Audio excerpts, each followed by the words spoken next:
This episode is proudly supported by OpenTable. Nearly 1/3 of diners are booking same day. So they're making those decisions on the spot. And 10% are making their bookings within just a few hours. And so it's why it's so important to have booking software like OpenTable, which allows your diners to discover you. And so when restaurants are on platforms like OpenTable, they're much more likely to be discovered. We help diners to connect to restaurants. Ultimately, having technology, using technology, helps you to reattach to those diners. Experience the power of OpenTable. For an exclusive offer, visit restaurant.opentable.com.au/DITW. That's the key to a ham is, go to your butcher and find the best leg you can with as much fat in it as possible. You want to eat that fat, that's just the best part of the ham. And make sure you don't overcook it so it's not too dry.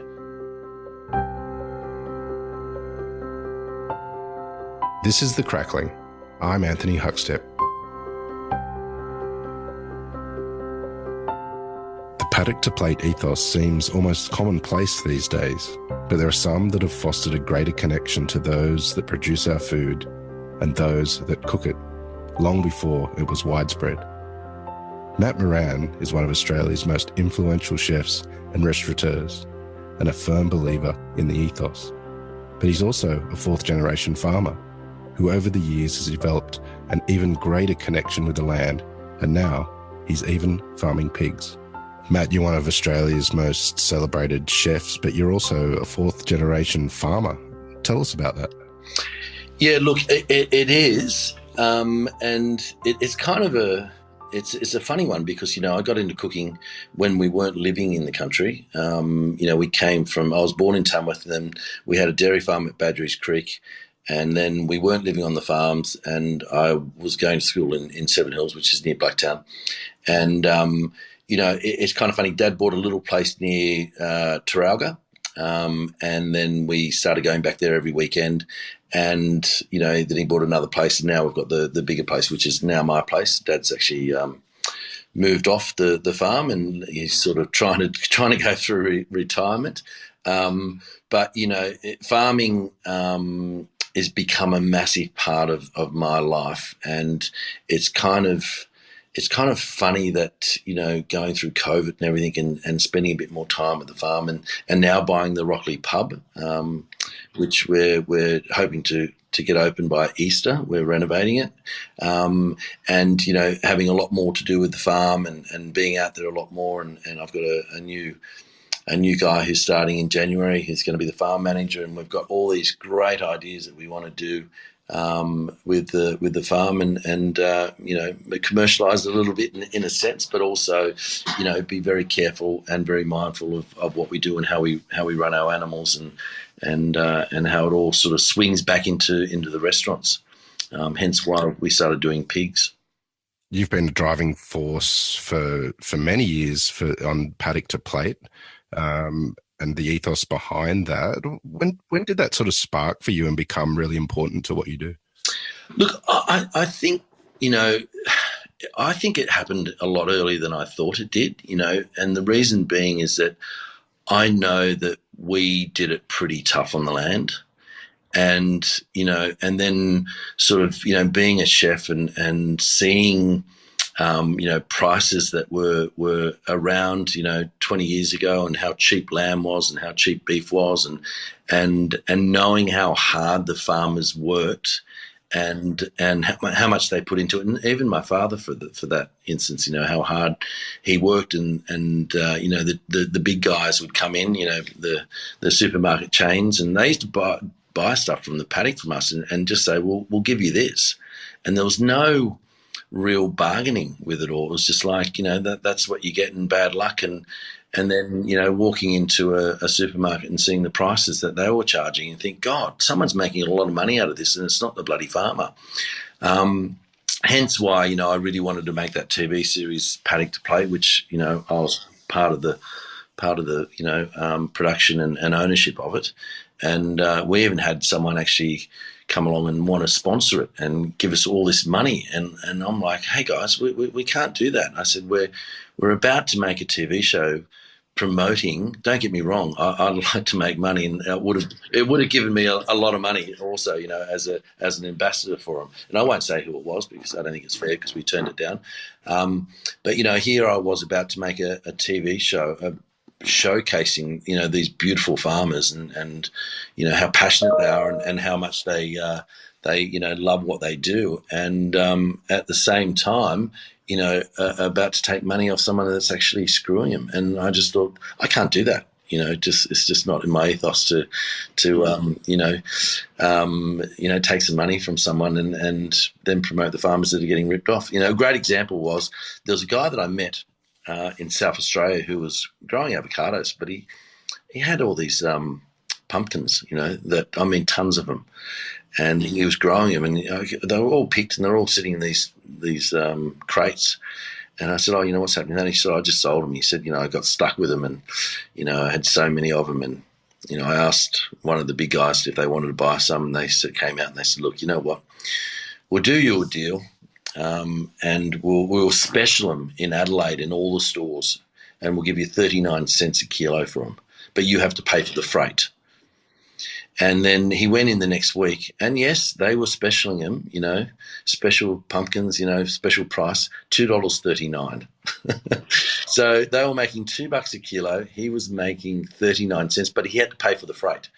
And then I think Huck, it just really got my back up, and just really, wanted to champion, the farmer as much as I possibly could, knowing that we had hardship and knowing how hard they do it. And I did a show recently, an ancestry show, and I was out near Forbes and on the Lachlan there, and my family actually lived out there on my mother's side, which were my 4 times great grandfather lived out there in the 1860s and 1850s, I think it was, and they were farmers also. So it goes back lineage, everywhere. Well, look, my whole family history is I thought, when I did this show, I might have been related to Ned Kelly or some king in Ireland, but we were all convicts, and so there's a long history of convicts who obviously got into farming because there's nothing else, particularly the Irish, because the Irish weren't seen as first-class citizens. They were pretty much scum. And, they're all out here being convicts, but all they ever did was just stole food to survive.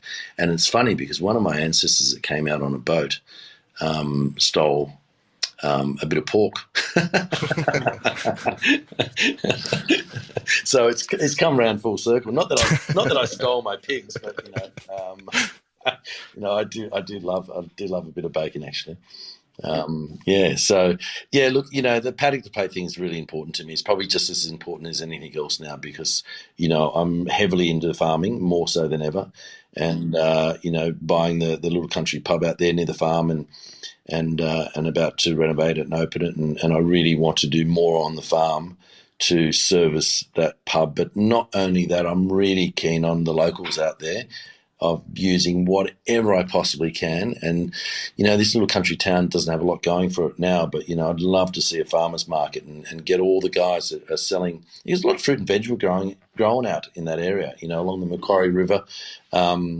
A little place called the Lagoon, which is on the Campbell's River there, and they irrigate, and there's still guys out there growing cauliflowers and cabbages and bits and pieces. So, rather than those guys sort of selling to whoever they are, maybe starting a little farmer's market out there once a month and getting people from Bathurst and Orange and Oberon to come in and buy stuff straight from the guy. And as, I think I've told you this before, when you're actually talking to the farmer and you're hearing his story, and him talking about how he grows it and how he nurtures it and how he produces it, you take it home and you cook it, it just tastes a little bit better. And there's no question. And, I think that's the romance in food, and, I'd like to see a lot more of it come back again.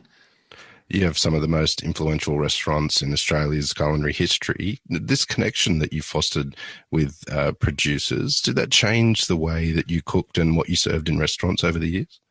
Yeah, I think so. Look, you only have to look at the way that, branding came along.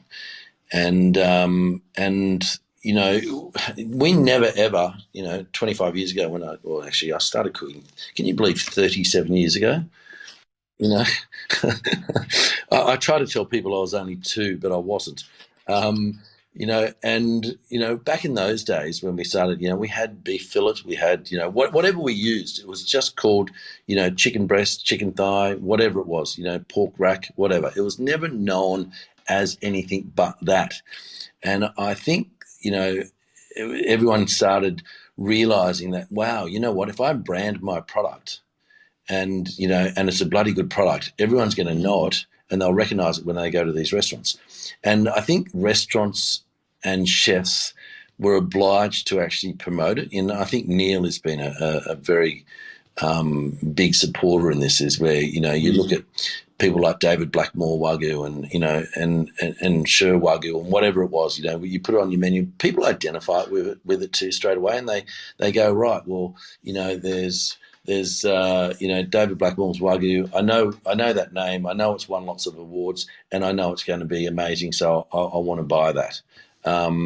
You know, or even back in the days when I was working for Stefano Manfredi at the restaurant, you know, we used to use Illabo lamb. I don't know whether you remember that, but it was a little sucker lamb that, you know, became really famous back in those days. So, you know, I think that the branding of people's own product and the restaurants showcasing it made a massive difference. You know, and even now, you know, you've got your Bandara pork and all that sort of stuff, and people just identify with it, and they know that it's going to be really good, so that's what they want to eat. I know I do. You know, you see Ranges Valley, or you see Cape Grim, or, you know, O'Connor beef, you know, from Victoria. You know straight away that there's a certain I don't even know what I'm trying to say. You know, it's a certain quality of it, which I think is important. You've introduced pigs to the farm. Tell us about the decision to do that, and what was it like in the early days? Mate, it's still early days, to be honest. It really is. You know, we're just we had some old silage pits. And, you know, I said to my dad one day, I said, geez, Dad, if we cover those silage pits, you know, that'd make a great pigsty. And he said, well, how far do you want to go with it? And I said, look, I want to go as far as I possibly can. Look, we're only the tip of an iceberg. You know, I'm going to do more and more. And, you know, we talk about rare breeds of pigs, and, you know, how rare breeds nearly went. And we're nearly, you know, wiped off the face of the earth. And the reason being is because they're fattier, they're a bit slower growing, or they're a lot slower growing actually, and you know, it's not really commercial, because you've got these pigs that grow slower, they don't grow as quick as a white, and you know, you can produce more of the whites and fatten them up quicker, and obviously make some money. And I just love the look of a beautiful Berkshire. And I said to Dad, you know, let's get 6 sows, and we got a boar. And we made our mistakes. You know, we got the boar so fat that he couldn't even mount the bloody.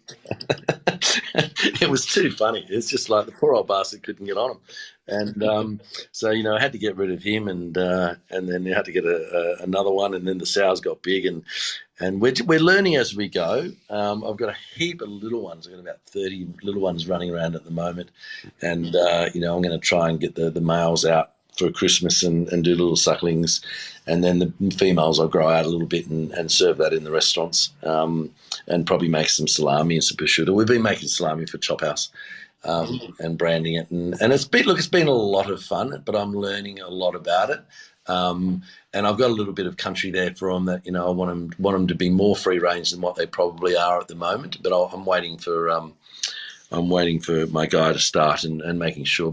But look, you know, I love a pig as an animal. I think they're super intelligent. They're bloody cute. And, you know, they're pretty easy to handle. They've got their own personality. You know, I've got these 3 sows that have got the little ones.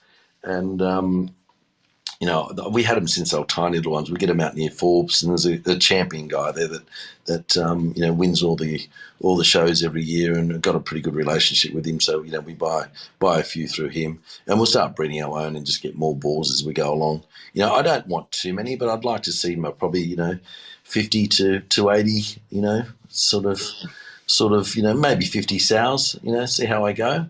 And if you breed them twice a year, you can get 16 off each sow.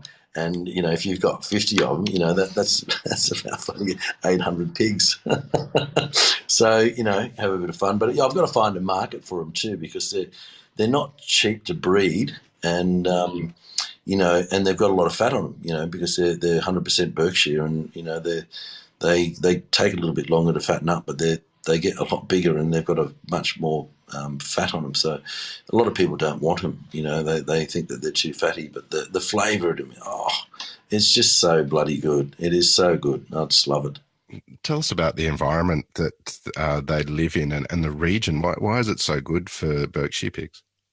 Oh, look, we're the way that Dad did the silos, the pits, he covered them all up, and we concreted them all. They've all got their own little water supplies. And the idea is, we leave them in their stores, and we've got obviously their nesting thing that we put in there, a bit of hay and stuff that they sit on line. But then we let them out in pasture during the day, so they can go down to the dam and they can wallow around and have a bit of fun. But obviously, where we are at the moment, you've never seen a season like this one or the one before. I've got grass nearly up to your bloody chin. It's just unbelievable. We've had about 56 inches of rain this year so far, and we average around. We're high rainfall, and high rainfall is around 32 to 34. And it's just, we had 7 inches in the last 3 weeks, can you believe? And you can't get around the property, and it's just grass has gone nuts. So we're going to cut a bit of hay and store that. And I've got 3 or 4 little paddocks near the house, or not too close to the house, where I've got the pigs. And you let pigs, sort of get out and explore a little bit, and they love the green grass, and then they go back in at night. They're locked up at the moment with the little ones. They're only about 2 weeks old, 2 and a bit weeks old, and I'm just worried, conscious that they'll get through the fence, and then they'll join the wild bush horses, and start mating with them. So we've sort of got them in until they get a little bit bigger. They grow so bloody quick though. They double in size in a week at the moment. It's insane. And they're so inquisitive. I was in there the other day. I did a little launch with the Deputy Premier up there about getting school kids to go and pick fruit for the summer, rather than having sitting around on the beach. We call it the gap year, go and pick. And he got into the store with me. And the sows know me because I've known them since I was little. And, I sort of give them a scratch, and they try and push me over. And the 3 of them used to gang up on me when they were little. And one would get behind my legs and they'd try and knock me over. It's quite funny, actually. And he picked up one of the pigs, and it squealed like anything. The mum went him. Oh, God, I thought he thought he was going to get eaten for a second. But, yeah, they're just great animals. It's just diversifying a little bit. I don't think there's going to be much money in it, but I just love them, and I like looking at them. And, they're a lot cleaner animal than people think they are. They're free range. They don't stink that much. And, it's a little bit of fun. I actually want to start doing some eggs too, and having free-range eggs, because I've got the perfect market to sell them, and then that's back to myself. What sort of impact has this greater connection with the farm had on you in the last couple of years?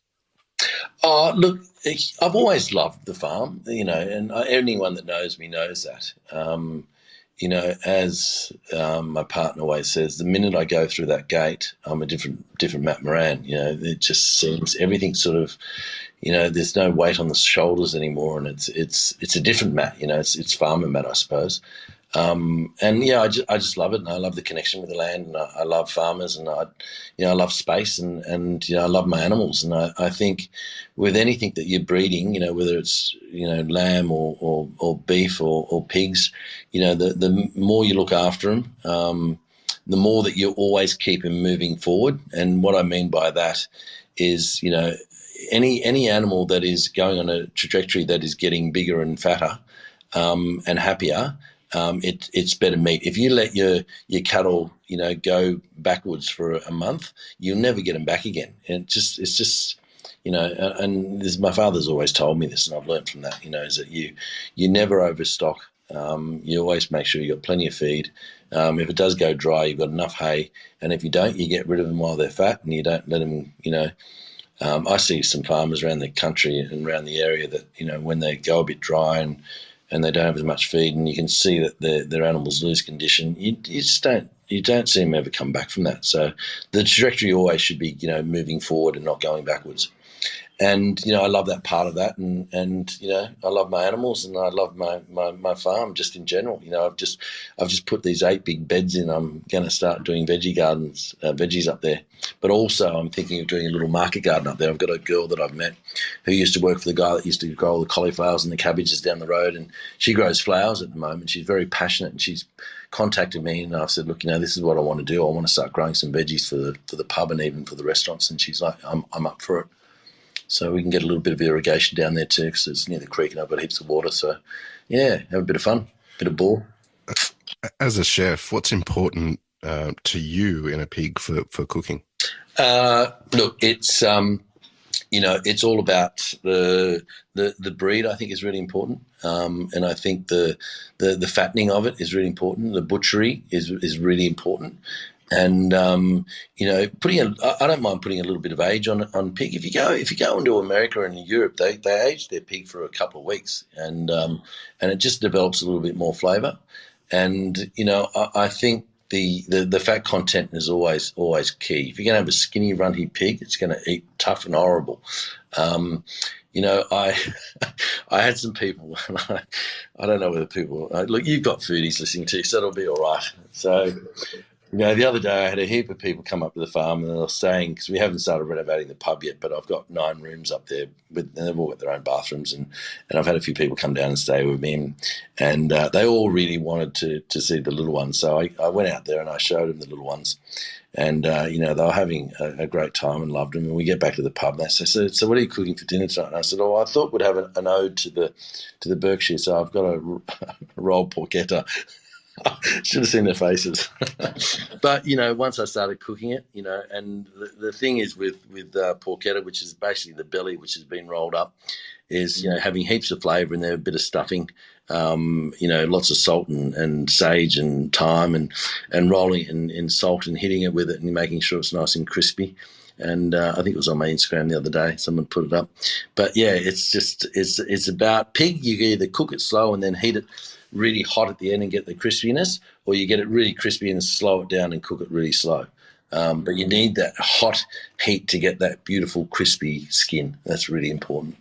You mentioned you've been making charcuterie for the Chop House. So what's been some of the successes there and challenges of making great charcuterie?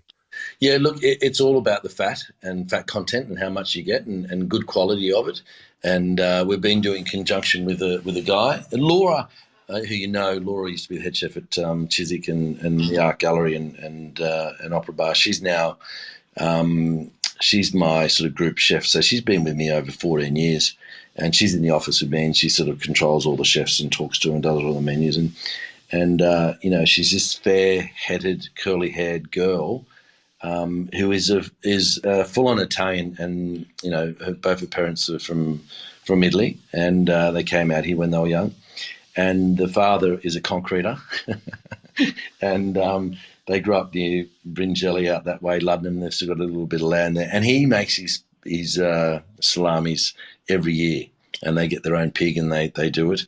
And so Laura's a bit of an expert on it. So I said, Laura, let's do it. So we've gone in conjunction with a bigger guy who can do the quantities of it and our own recipes. And she goes in there and helps. And it's been fantastic. People at Chop House love it. But I'm just about out. So I've got to get back in there and get I've got a couple of older sows that I'm going to transfer and do some prosciutto and cheddar and then the rest into salami.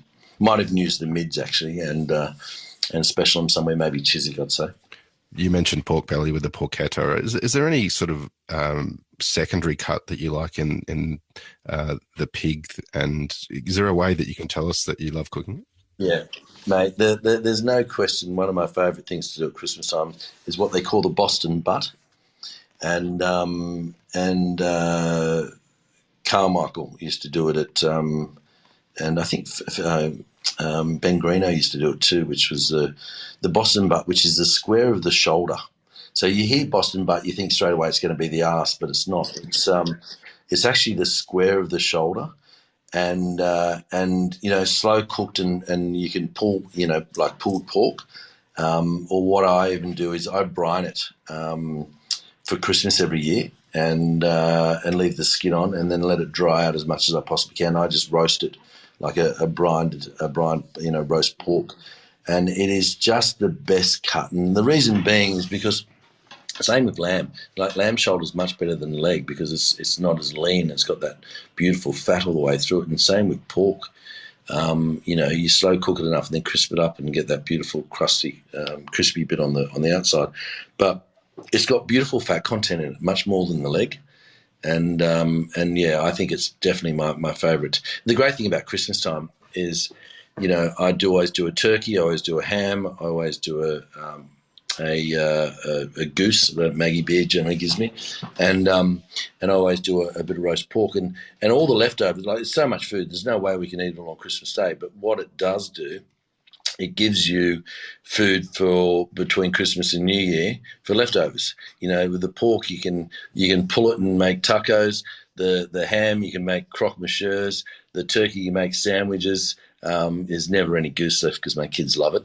But that feeds the family for a week. Then that's the best thing I love about Christmas. So I love cooking Christmas Day too.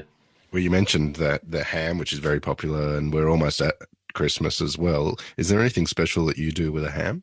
Oh, mate, I've just done an episode of Kitchen Tales, or a Christmas special, which will come out just before Christmas, and I did I did some sort of finger food, skewers with Kate Waterhouse, because she's always going to Christmas parties. I did seafood with Katie Gibbs, and I got Simon Sandel, who worked for me for 17 years, and one of my dear friends. I just love that boy, and we did the traditional, him being English. And I've had so many Christmases with him, when we worked together at Aria, and we'd do the hams for all my close friends and family. So we'd end up doing about 10 hams and giving them away. And my brother-in-law, who's Canadian, gave me and he's a big foodie, massive foodie. He loves to cook, and he gave me this recipe, and it's mustards, and it's cider vinegar and brown sugar and real maple syrup, and you cook it down, and you use that as a glaze, and you score it. You put your cloves in, and then just let it bake and caramelize, and it's just the best. So I've got one coming up on Kitchen Tales, which Simon and I did, and it was just, oh God, it was a bloody good ham. And that's the key. That's the key to a ham is, go to your butcher and find the best leg you can with as much fat in it as possible, and you always you want to eat that fat. That's just the best part of the ham, and make sure you don't overcook it so it's not too dry. Really important. You mentioned you've been cooking for 37 years. I didn't mean to bring it up again, but a lot's changed over that time, and particularly in the last year and a half has been challenging. But what's the opportunities now for hospitality as everything's opening up? Are you looking at your businesses differently? Yeah, look, we are. Look, and to be honest, we've got a real issue with staff at the moment, like everyone else. We don't have enough staff. We still haven't open capacity at all, nowhere near it, because, no restaurants open 7 days yet. Aria is only open 4 days at the moment because we're finding it really tough to find staff. We need, obviously, the government to sort of help us out and let the visa guys back in, because they're the nuts and bolts of the workforce in hospitality, as anyone will tell you.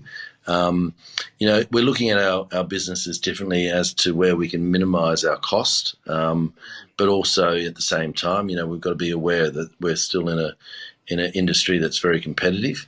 And, we're just sort of slowly treading water and trying to do as much as we possibly can and not open too much and let it be seen that, we don't have enough staff on the floor, or not enough staff in the kitchen, and you can tell by the food. So we're being very conscious of that and very careful of that. But, I think everyone is, and, everyone's obviously still scared of what might happen, even though it doesn't look as though any will come back, and it looks as though that we're going to be open normally by Christmas time, and hopefully we can go to other states. Probably not WA, but everywhere else.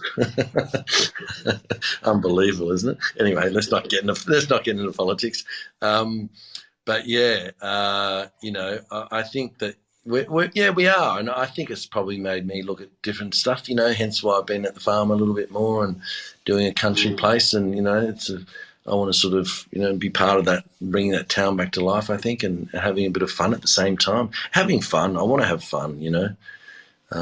If someone asked me 10 years ago, I'd say that I want 50 restaurants. Now I'm pretty happy. I'm pretty content. I say that, but I'll probably do something next year again or whatever. But I feel a lot more content. You mentioned that with the pigs, you've got a pipe to market with your own restaurants. Will there be a real connection with your brigades and the farm and bringing them into that story? Yeah, look, with the pub that I'm opening, because long term it's going to have a restaurant, a bar, pub food, and I want to build a bakery and have more accommodation there. I've actually been really lucky. So I've actually bought the neighbours. I bought two of the neighbours, and I've got 2 blocks behind the pub. So I've got an acre and a half now. I've got over 6,000 square metres. And the first stage is only going to be the restaurant, the pub, the beer garden, and some accommodation upstairs, 9 rooms. But then long term, I'm going to put like 14 luxury cabins on it up the back, overlooking the pub. And then I want to build a bakery, no question, do a bit of wholesale out there. Country bakeries, if you get known for a good country bakery, people come from everywhere, great vanilla slice, great sausage roll, and become notorious for it and make some good bread. And then there's no general store in the town, so the town can't even go and get milk. They've got to travel 35, 40 minutes to go and get something. And I'm just thinking that's just, and it used to have one, but it's just that obviously the market wasn't there. But if I can connect other things to it, like a bakery and a pub, and if we're there, well, why can't we just have a general store that, and not gouge from it and just do it as a community thing? And, they wouldn't pay any more in town as what they will at my place. And it just sort of, it means that the town can sort of survive a little bit, and people go, wow, you know what? There's that there and that there. Now maybe I'll buy a little block of land in there and build a house and bring it back together. There's only 200 people live in the town. There used to be 3,000 during the gold rush. So, why not bring it back a little bit rather than dying and be a service too, but not rip people off, It's also fun too. I want to have some fun out there. I really do. Well, Matt, it's always fun catching up with you, and I know you're incredibly busy with all of the things you're doing, but we loved having you on the Crackling today to hear your story. Good luck with the foray into pig farming, and we'll keep in touch and we'll talk again soon. Definitely, mate. You take care. This is The Crackling, a Deep in the Weeds production in partnership with PorkStar. I'm Anthony Huckstep. Stay tuned as we catch up with some of Australia's best chefs and pork producers to discover what makes Australian pork so special.